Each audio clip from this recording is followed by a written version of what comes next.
buli kasogamba nabbi yali muntu naye yali asobola okusomya awo tuba mushiya basomyeko bingiko abashiya abo basomyeko bingiko nga tebasanyira ku nabbi tebamuzanyirako n'akatono bwoba oyagala okumutabula yogera ku nabbi nti yali asobya kubanga awo oba ozimbulwa busiraamu ekyo nakisanga ate ku mushiya ate nga munywevu nnyo ku nabbi Muhammad sallallahu alaihi wa alihi wasallam ne aya mpitirivu zibakusomera nabbi tasobola kusobya ate nosanga eno ne aya zibaddewo nti ate wano yali tasobya yino aya ate nga nawe bagikuvvuunulira ate n'ogitegeera bupya ebintu bino ebyobuyivu n'okusoma n'okola ki atogamba nga nti kati nzigaddewo kati kino kitegedde ogusembayo ogenda kusanga omusajja atakisomesa olowooze ntosomanga nako n'olwekyo nabbi ono Muhammad sallallahu alaihi wa sallam yazaala omuwala ono ayitibwa Fatima era alivaamu ebingi ensonga lwaki ayitibwa Kawthara nga n'abaana bazzukulu ba nabbi Muhammad sallallahu alaihi wa sallam bazzukulu ba nabbi Fatima bazaala babeera Hassan oba Hussein bin Fatima binti Rasulillah muwala wa Fatima oba mutabani wa Fatima muwala wa nabbi olulyo bwe luto olutambula toleetamu Ali ye muleke kubanga ye nabbi agamba nti bano abaana bange nti abazzukulu abange olulyo olwange lugoberera mwana wange omuwala nabbi bwatyo bwe yagamba kati abaana baali olwokuba nti ye nabbi yalwekwata era baali bamugamba oli wankuggu bikutawanyiza ki bino Mungu nassa suratu Kawthara atukuwadde Kawthara omuwala alivaamu ebingi ng'amuwa Fatuma kati kitegeeza nti ono yagenda okulandirako bali badde bagamba kati otawaanira ki nga tewali ani agenda bisikira tukuwadde Kawthara n'abali muvaamu kati abasikira ebintu byonna baba tebasikira byali abayise mu Kawthara abalenzi n'abawala Kawthara ye Fatima baba tebasikira Ali baba basikira nabbi Muhammad sallallahu alaihi wa sallam nali yennyini awo nawe yafuukira khalifa ng'owookuna oba we yafuukira imaamu ng'asooka awo mbi yali asikira nabbi Muhammad sallallahu alaihi wa sallam n'olwekyo omuwala ono yafaanana nnyo Maryam era nga wenkagambe nga incident bwe yagwawo nti ku kaala akali Portugal ke bayita Fatima ate omutukuvu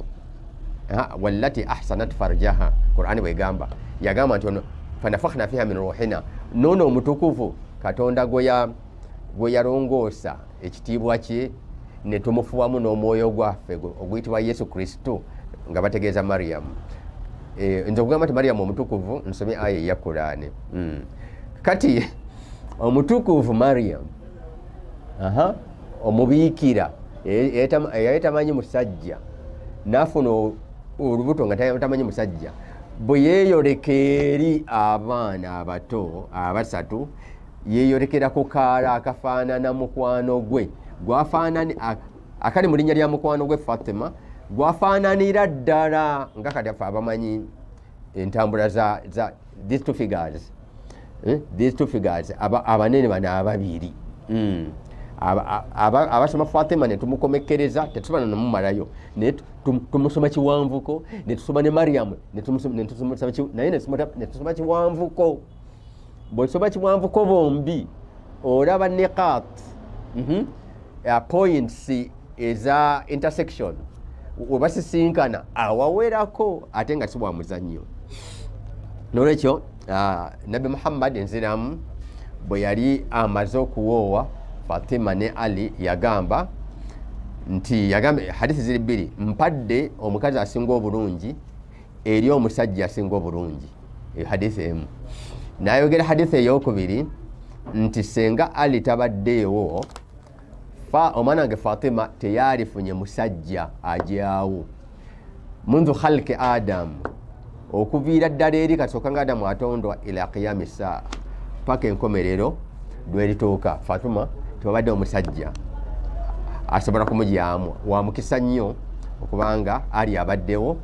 n'afuna ku musajja asobola okuzaala abaana Hasan Hussein ne Zainab n'abalala.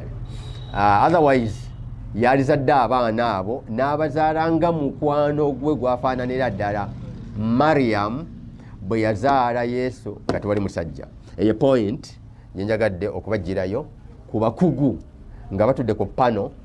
bali mu kudarasa bali mu kustadinga Fatima binti Muhammad sallallahu alayhi wa alihi wasallam. Atayagala kubeera mu mazzi mawanvu kulinnyako mu mazzi mawanvu nakubira mu mazzi mawanvu bino byekugamba tasobola bigamba kubanga tawugirangako mu mazzi mawanvu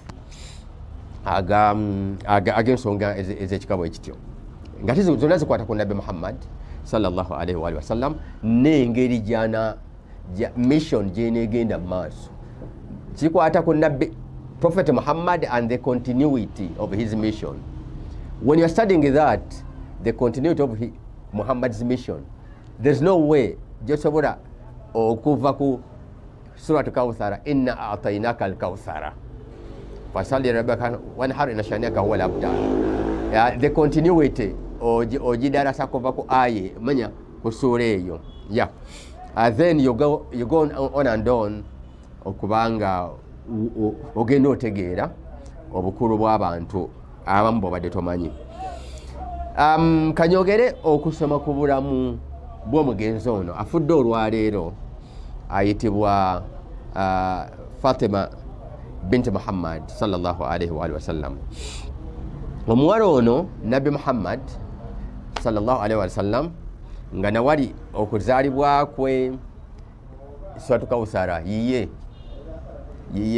yagenda okuvaamu ebingi ebisanyusa Nabbi Muhammad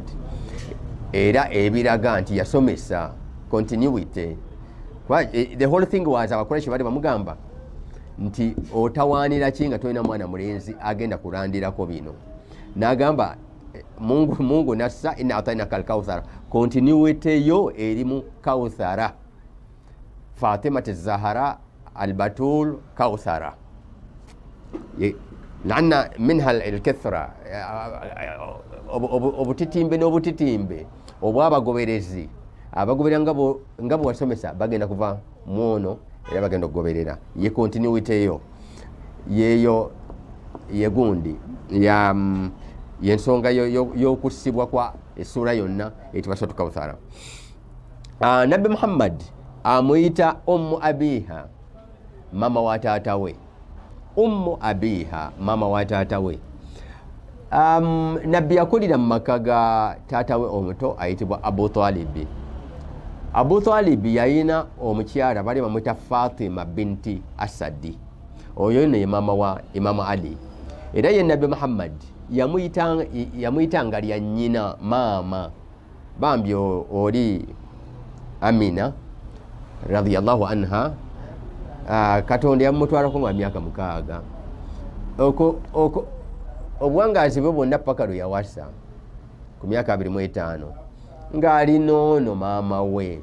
eyamwagala ennyo okusinga bwe yayagalanga abaana be. Ekyo kiwanvuko saga kimalako budde. Abu Talib ne mukyala we gwe bayita Fatima binti Asadi bayagala Nabbi Muhammad okusinga bwe bayagala abaana baabwe bonna. Nkakumemu ekifaananyi kimu nga bonna ne bwe baakaabanga ne bakaaba taata wuno agenda Eshami okusuubula, taata agenda Eshami okusuubula, atulese wano, taata togenda, taata tondeka, taata biki bwe bityo ne bakaaba. Bonna bwe baakaabanga nga Abu Talib ebiwandiikiddwa mu byafaayo bigamba yatunulira bw'ati ku baana nga bakaaba. Lumuna yalaba ezziga nga liri ku ttama lya Nabbi Muhammad sallallahu alayhi wa sallam. Abaana bonna nga bakaaba amaziga gonna gababonye yalaba ezziga limu ku ttama lya Nabbi Muhammad omwana we omwana wa mutowe. Bonna abasigadde bonna yaleka awo n'asitula Nabbi Muhammad ne batambula ne bagenda Eshami mu kusuubula nga Abu Talib tasobola tasobola